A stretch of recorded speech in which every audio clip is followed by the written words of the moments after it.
Welcome back to Learning Excel.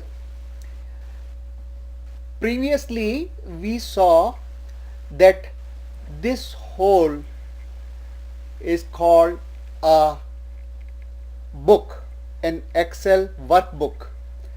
The workbook has sheets, worksheets. This is worksheet 1, worksheet 2, worksheet 3. The sheet we are working on is shown as white tab. Others are shown as gray tabs. We saw that these vertical things are called columns. So columns are named A, B, C, D like that. The horizontal things like this are called the rows and they are numbered 1, 2, 3, 4, 5, etc. We saw that this is called a cell and the cell location is written here, and the contents of the cell, whatever we write, show here.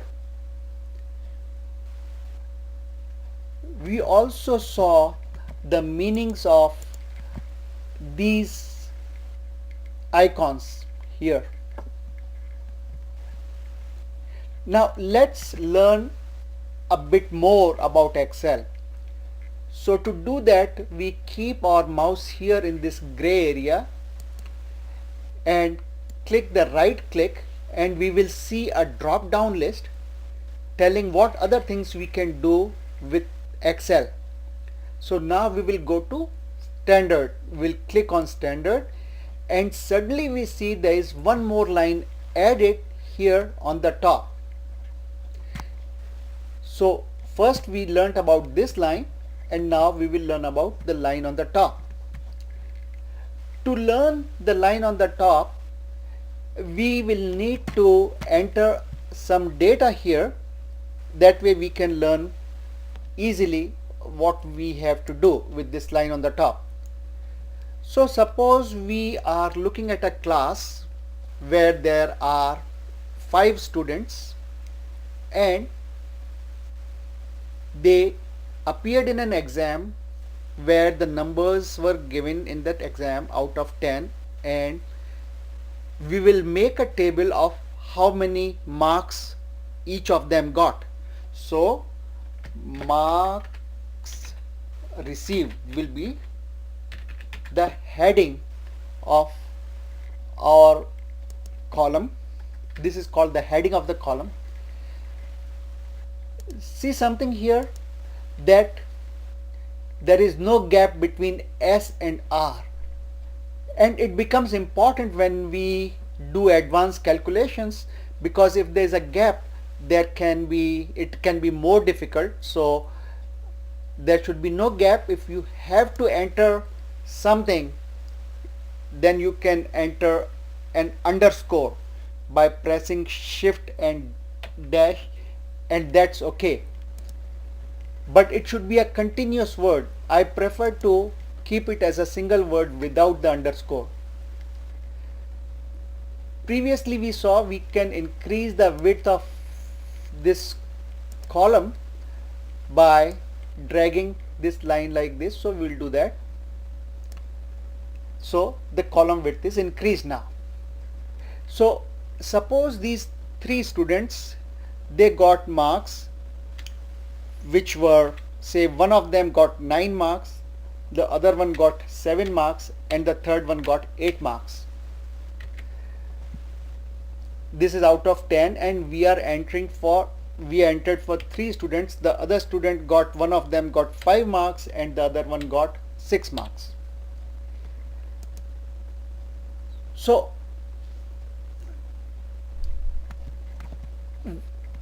we know that we can change the format by clicking here. So we can click here and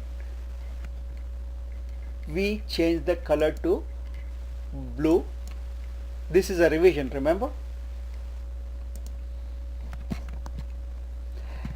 And then we want everything to come in the center, so we do it like this.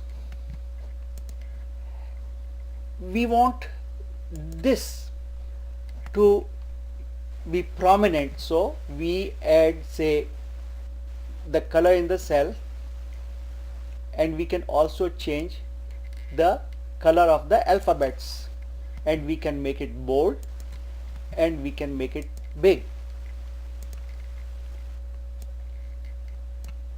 See, that was the importance of learning this line. Now in the top line we see that there are numbers which some icons which we'll see from this side to that side. This first icon says 100%. It shows that what is the magnification that you are looking at. And to give you an example, if I click here on this triangle on the right corner and click 200, suddenly everything becomes double the size. If I go here and click 50%, everything becomes very small. Sometimes here I do 75. If there are too many columns in your data, then decreasing it in magnification can help. Decreasing the magnification does not decrease the printable size of the sheet. Remember that is different. It simply decreases the size of the sheet as you see it. And let's go back to 100%. Now we will not talk about this right now. These two we will come back to those. Now let's talk about these. Z to A means the data will be arranged in a descending order. So when I click here, you suddenly see the data became 98765. This is a descending order. If you had clicked here, or if you click here, the data will be in ascending form. The smallest one will be on the top and the largest number, highest number will be at the bottom.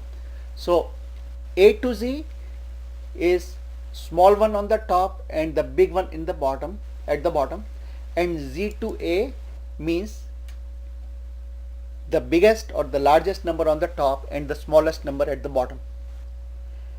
Now if we want to go back, we can go back by this arrow.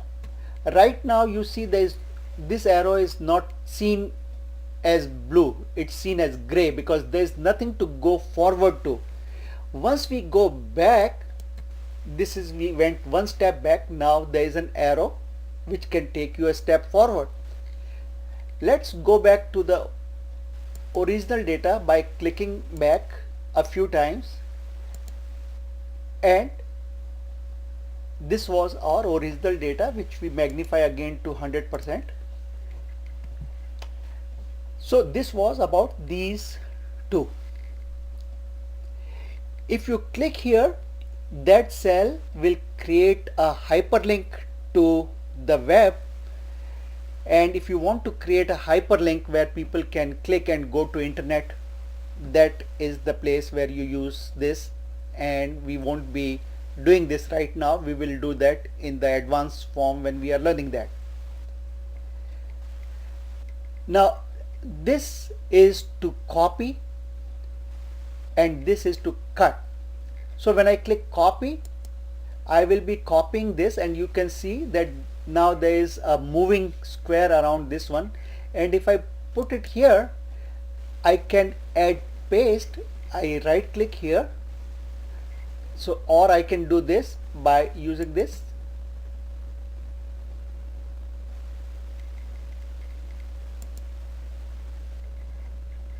I can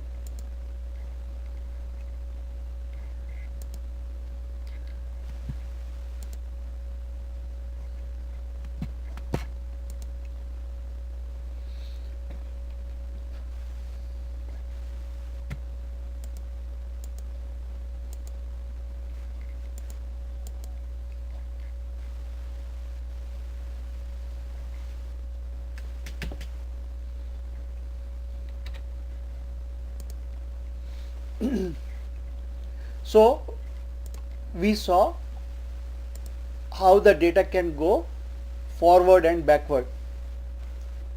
The next we will look at is this copy function. In copy function, we can copy anything from one place to another place. So if I click here, you suddenly see a box appearing around this 9, and if I want to copy this whatever data is there in this cell, then I will click on paste and the data is pasted there. Compared to that, if I click say here and then click cut, this is cut, then I paste it say here by clicking here, this data is removed from here. So when you copy, the data is kept at both the places. When you copy and paste, the data is present in both the places. When you cut and paste, the data is removed from where it is. It is just like Microsoft Word, if you have learned that from our presentation. Let's go back to how it was before. So, and we will delete these two numbers which we added just now. The ABC, if you click on it, it checks for any spelling mistakes.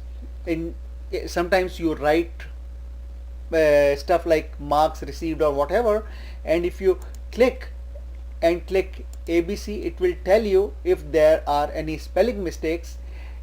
It says, okay, we think the spelling should be like this, and you can ignore that or you can change it according to that, and it suggests what should be the spelling, and that's basically what it is.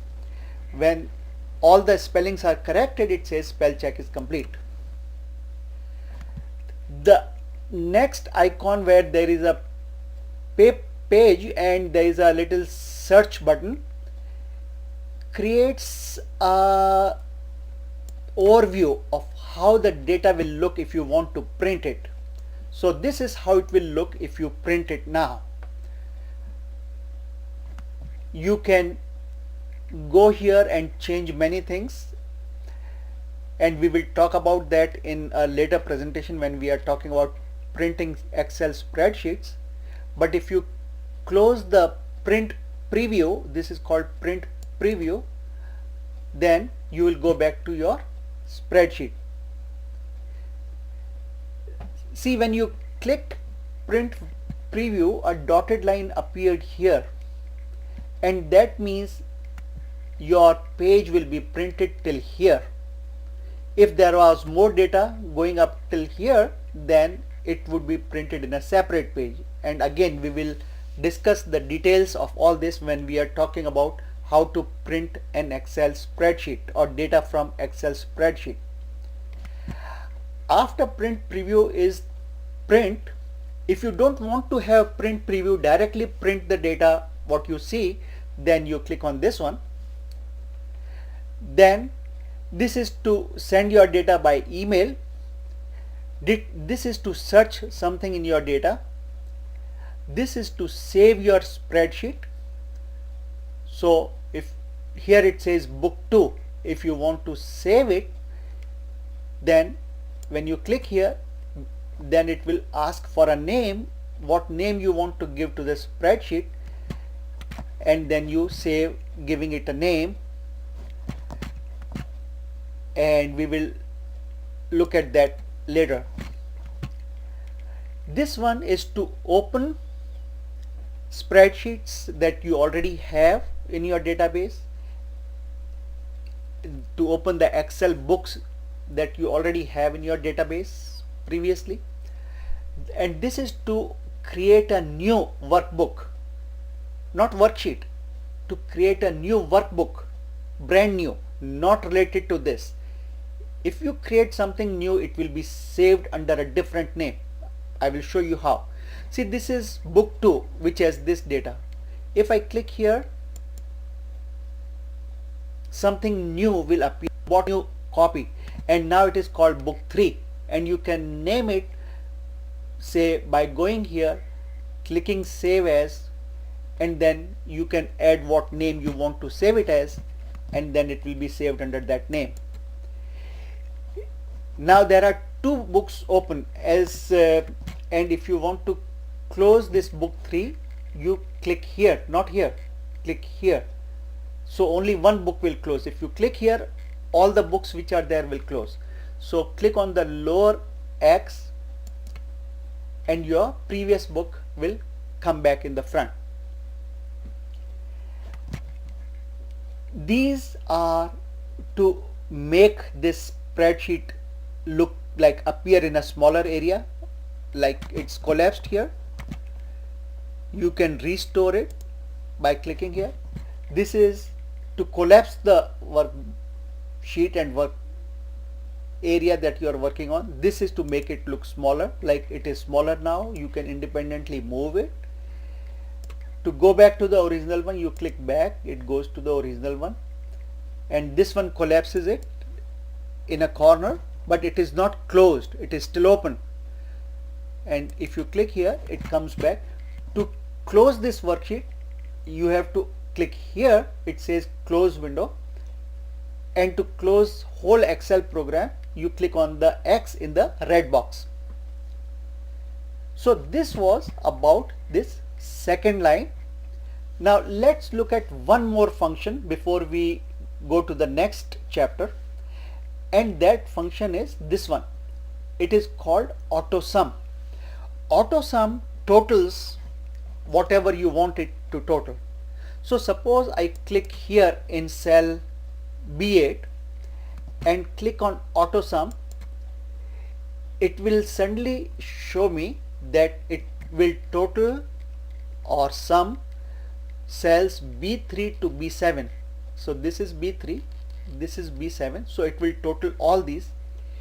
If I want to change it, I can change this, but if I don't want to change it, then I will simply press return or enter and the total will appear here. So the total of all these cells is, of all these 5 students marks is 35. So I can write here total. Later we will see how to calculate average. There are ways, either you can do it like by counting how many of these people were there and dividing this total by number of people, or you can go directly to formulas by clicking here, and then it will show you various formulas that are shown here, and we will talk about them later. Since average is already open, I will click on this, say OK, and it says it will average from B3 to B8, but we don't want B8 to be total because it's already a total. We don't want it to be included in the average, so we go here, click here and change it to B7 because our data is only between B3 and B7, and then click OK, and immediately a total appears which is 7. So because here the data is little, you think what is the need of doing all this? When the data is thousands of lines, you can use the same function equally easily to do various calculations, and that is the beauty of Excel program. So to summarize, we saw that this one changes the magnification of the data we are looking at. This one opens help function if you want to get some help. This is adjusts or arranges data in descending order. This arranges data in ascending order. This totals by AutoSum. This creates a link to go to internet. This takes us a step back. This takes us a step forward. This copies the function, this pastes what we want to paste from copied function, this cuts the data and then we can paste it. This is for spell check, this is for previewing how our print will look, this is to print directly without reviewing how it will look, this is to search something in the spreadsheet, this is to email your spreadsheet to somebody, this is to save your work that you are doing, this is to open a new workbook, remember workbook not worksheet, and this is to create a new workbook in Excel. I hope you understood these basics of Excel.